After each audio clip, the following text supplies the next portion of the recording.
तब प्राण नंबर खुलवा के फिर प्राण खींच लिए, प्राण दे के प्राण खींच ले रहे हैं। ये कौन सा सरकार है?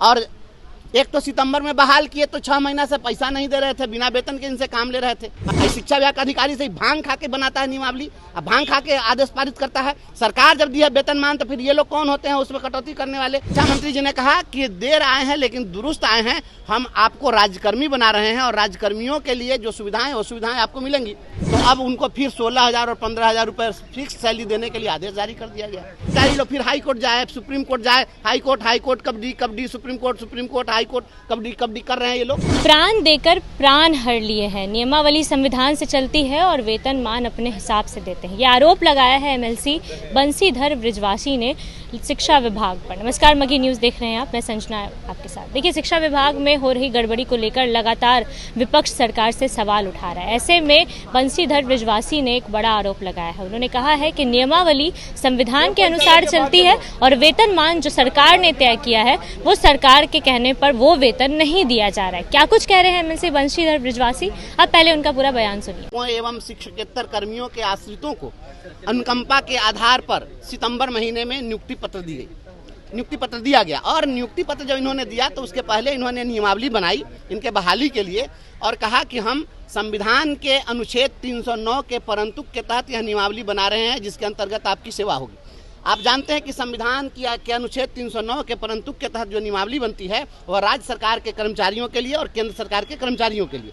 और जब नियुक्ति पत्र ये बांट रहे थे उस दिन भी शिक्षा मंत्री जी ने कहा, आप लोगों ने मीडिया में चलाया भी था उनके बयान को, आज हमारे पास वह वीडियो भी उपलब्ध है। तो शिक्षा मंत्री जी ने कहा कि देर आए हैं लेकिन दुरुस्त आए हैं, हम आपको राज्यकर्मी बना रहे हैं और राज्यकर्मियों के लिए जो सुविधाएं वो सुविधाएं आपको मिलेंगी। और एक तो सितंबर में बहाल किए तो 6 महीना से पैसा नहीं दे रहे थे, बिना वेतन के इनसे काम ले रहे थे। हमने जब सदन में सवाल उठाया कि भाई आप इनको पैसा दीजिए, क्यों पैसा नहीं दे रहे हैं जब बहाल कर दिए तो अब उनको फिर 16,000 और 15,000 रुपए फिक्स सैलरी देने के लिए आदेश जारी कर दिया गया। जबकि इसके पहले शिक्षा विभाग के उप निदेशक ने, माध्यमिक डायरेक्टर ने, डिप्टी डायरेक्टर ने पत्र निकालकर इनका प्राण नंबर खुलवाया। आप जानते हैं कि प्राण नंबर जो होता है राज्यकर्मियों के लिए खोला जाता है, तब प्राण नंबर खुलवा के फिर प्राण खींच लिए, प्राण दे के प्राण खींच ले रहे हैं। ये कौन सा सरकार है? शिक्षा विभाग का अधिकारी से भांग खा के बनाता है नियमावली, अब भांग खा के आदेश पारित करता है। सरकार जब दिया वेतनमान तो फिर ये लोग कौन होते हैं उसमें कटौती करने वाले, ये घटतौली करने वाले, जितने भी ये बेईमान लोग बैठे हैं शिक्षा विभाग, ये सब खेला है कि ये कर्मचारी लोग फिर हाई कोर्ट जाए, सुप्रीम कोर्ट जाए, high court kabaddi, supreme court high court kabaddi कर रहे हैं ये लोग ताकि वकील के फीस में ये लोग कमीशन खाएगा। और फिर बात वही होना है। बहाली जब आप किए हैं राज्यकर्मी के शर्त पर तो वेतनमान दीजिएगा, नियत वेतन। ये आप क्या समझ लिए हैं कि ठेका पर बहाल है? अब जो भी बहाली हुई है परमानेंट बहाली है, पूरा वेतनमान देना होगा। सड़क पर भी उतरेंगे हम तो हाँ सड़क पर है, हम तो कहाँ, हम सदन उधर चल रहा है, इधर सड़क पर।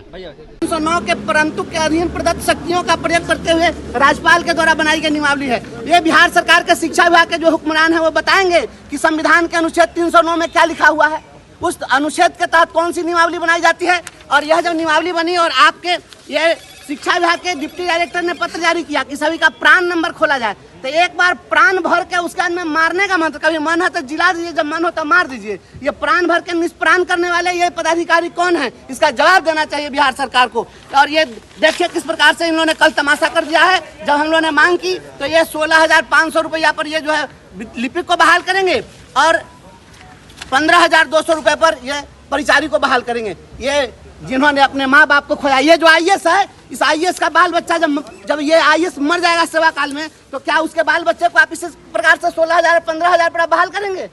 ये क्या तमाशा चल रहा है बिहार के अंदर में? ये सरकार खुद नियमावली बनाती है और उसी नियमावली को ये नौकरशाह अंगूठा दिखाते हैं, धत्ता बताते हैं और बिहार की सरकार सोई हुई है। बिहार सरकार को ऐसे पदाधिकारियों पर सख्त कार्रवाई करनी चाहिए जो बिहार सरकार के द्वारा बनाए गए नियमावली का उल्लंघन करते हुए और गलत तरीके से नियत वेतन ये लोग फिक्स कर रहे हैं। तो सुना आपने एमएलसी बंसीधर बृजवासी को किस तरीके से उन्होंने सरकार पर सवाल उठाते हुए ये कहा है कि नियमावली को संविधान से चलाते हैं और उसके बाद जब वेतन देने की बारी आती है तो अपनी मनमानी करते हैं। उन्होंने कह दिया कि प्राण दे दिए हैं और प्राण दे के प्राण हरने का काम कर रहे हैं। पूरे बयान को लेकर आपकी क्या राय है, अपनी राय कमेंट बॉक्स में जरूर दें। फिलहाल इस खबर में इतना ही। तमाम अपडेट्स के लिए बने रहिए मगी न्यूज़ के साथ। मगी न्यूज़ से संजना की रिपोर्ट, पटना।